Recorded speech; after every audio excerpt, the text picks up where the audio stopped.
Okay, so there are a lot of benefits to homeownership, such as tax advantages, financial stability with the exception of, assessing taxes, and just having a place that you can transform into a home that you love.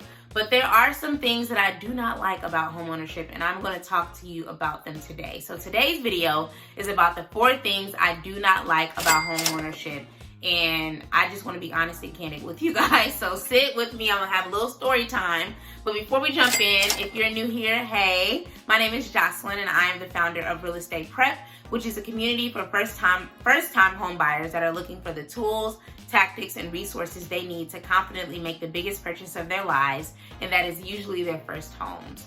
So my goal is to humanize the home buying process and give you all the tea that people are not giving you, okay? So again, the topic of the day is the 4 things I do not like about homeownership and the home buying process. So number 1 is that no one tells you when to turn your utilities on.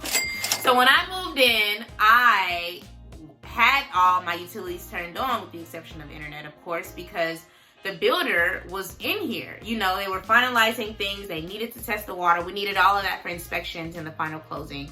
But one day I woke up and the water wasn't on. And I said, okay, now wait a minute. Let me go through all my paperwork and see when I need to set this up, because they didn't explicitly make that clear. I knew I would need to transfer them over, but there wasn't a clear communication process, a clear transfer process. So you're going to have to do that work on your own. Like, if you're expecting for someone to do it the way that they will, like in an apartment, don't do that. Think ahead because water, electric, gas, all of that is now in your name. So do not wait. Make sure you over communicate and you're clear that this needs to be turned on immediately. Number 2 is that there is more maintenance. And so I decided to write a list of the things that I've already purchased. I mean, I've been here for a while, but in the very beginning that I had to purchase. So air filters, those are essential because you want to make sure that there's good air filtering through the home. You need that circulation. Like, you need it even more now than in an apartment, because that helps, especially as a new build, that helps to maintain the structure of the house. A water hose, because you may or may not have a lawn, lawn care, which can be a lawnmower, a trim edger, or hiring someone to do it.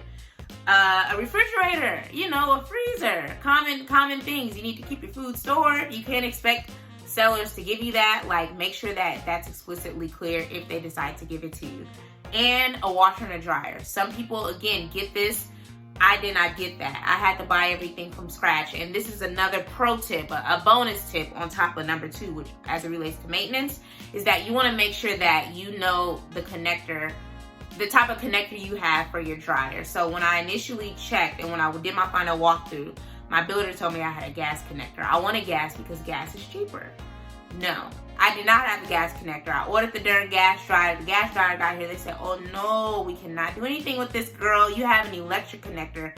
You need to send this back and get electric. So now I have more weeks that I cannot use a washer and dryer because I don't have a connector. So I'm at family and friends' house washing clothes, which is a first world problem. But still, you would just want to make sure you double check that, and triple check it, honestly. Like, again, I went off the word of my builder, but I needed him to show me exactly. That's what I recommend you do next time. Have them show you exactly what it is. Number 3 is that your mortgage will move around if you have a conventional loan. So I think I broke down in another video the difference between FHA and conventional, but FHA is essentially backed by the government. It's connected through HUD, which is the Housing and Urban Development, which is a whole U.S. department, sort of like the Department of Commerce, versus conventional, which can be serviced through a bank, a credit union. It's essentially private lenders, So I went the conventional route, and my loan has transferred so many different hands. At this point, I'm just used to a new adjustment every 3 months or so because that's how it's been. And I used to be very shocked about that. I think I even reached out to my agent when it first happened. I'm like, girl, is this normal? And she was like, yeah, it's pretty normal. So she explained how it worked. So if you do go conventional, don't be shocked. Usually they will communicate with you. And actually, the second person that I had landed with, because it's been so many thus far, I actually liked them better than the person that I had closed with because they had a better online intuitive process. And I was able to kind of track when things were due easier versus having to call the first, lender that I had, the first loan services that I had. Like, I'm like, why am I chasing y'all to give you my money? Like, make it make sense. But anyway, that will happen. You know, your loan, if you go private, which is conventional, it will move through different hands, and that's completely normal. And number 4 is that HOA will stay on you. So, and you will stay on them. I'll say that. HOA will stay on you, and you will stay on them. I have stayed on them because this is really me telling y'all my story. So, and a good example of something that they stay on me about is my lawn. So there are a long list of rules and regulations and policies and things that you have to follow, similar to like a leasing contract, you know, but this is a subdivision. Like, everybody has to adhere to these rules. And one of the big things that they're adamant about is lawn care. So I've gotten letters, I've gotten emails basically saying, hey girl, it's time to mow your lawn again. And I'm like, first of all, I'm gonna need for you to get out of my business.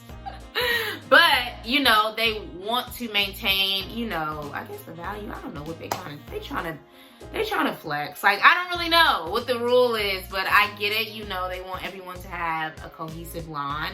And if I think about my block, half of them actually adhere to it, and the other half do not. And I bounce between the two, you know, but if you're watching this, please don't judge me. But I just feel like, you know, lawn care is expensive. Either I have to get out there and do it, I have to have a family member come out there and do it, or I have to pay. And it's just like, sometimes I don't want to do none of that. Like, the lawn doesn't concern me, the inside of the home does. But they will be on you about it. So make sure that, you know, you adhere to whatever they request, because if not, they will fine you. And then on the flip side, I was on them because my name was not in the call box for the longest. And I'm like, first of all, I'm paying y'all too much to have to chase you to get simple things done. And then they put it in there, and then they took it out. So I had a friend come by, and he's like, what's going on? What's going on? Your name's no longer in the box. Like, can you come get me? And that is an inconvenience for me. Like, I'm paying for convenience. So I'm on them, calling them, and it just gets very frustrating. But, like, you really have to be on top of your HOA, because your HOA will be on top of you, and it's really low-key an abusive relationship. But it's all about just maintaining the stability and consistency of the neighborhood. So those are the 4 things I do not like about homeownership, and that really frustrated me in the very beginning. But now it's just like, you know, the pros really outweigh the cons. But just to recap take you around the block one more time. Number 1 is that you need to turn your utilities on immediately upon moving. It was an interesting situation for me because the builder had everything on, but they cut that stuff off with a quickness, and I woke up with no water. Number 2 is that there is more maintenance associated with homeownership. Do not let these people lie to you. The good news is that if you budget effectively, some of this can be outsourced, such as lawn care. I just spent a long time complaining about that. But again, air filters, water hose, washer, dryer, you know, and just even maintaining the house, you know, like lights and, you know, garage doors, you know, all that stuff just gets very annoying. Number 3 is that your mortgage will move around a lot, meaning the servicer will adjust and move around a lot if you go conventional. I have a conventional loan. It's a little different on the FHA side because that is government backed. But don't be shocked. I was a little shocked in the very beginning, but now I'm like, okay, who wants the loan now at this point? And then number 4 is that HOA will stay on you about adhering to your rules. And again, I gave that example about my lawn care. I'm not as on it as I should be. I'm honest about that. They're clearly well aware of it, but everybody gets these letters. I've already asked my neighbors because their lawn looks like mine. And I'm like, okay, we all on the same page. It is what it is. So, you know, they will be on you, but you also will make sure that you need to be on them, because there will be things that pop up that you don't know, and you need to make sure that they know and they're aware so that they can address it quickly. So comment below and let me know which one of these may have been a shocker to you. Or if you want to learn more about one of the things in particular, please let me know in the comments. And then let me know what other types of videos that you'd like to see on the channel, because I want to make sure that I'm speaking to the things that are of interest to you all, and I do my best to give my honest experience, you know, my honest feedback, but I want to make sure that I'm capturing the things that are heavily on your mind as well. So again, please leave some feedback, leave some comments below about things that you'd like to see. Thank you for watching. Please visit my website, social media, all of that stuff, and I will see you on the next video. Bye.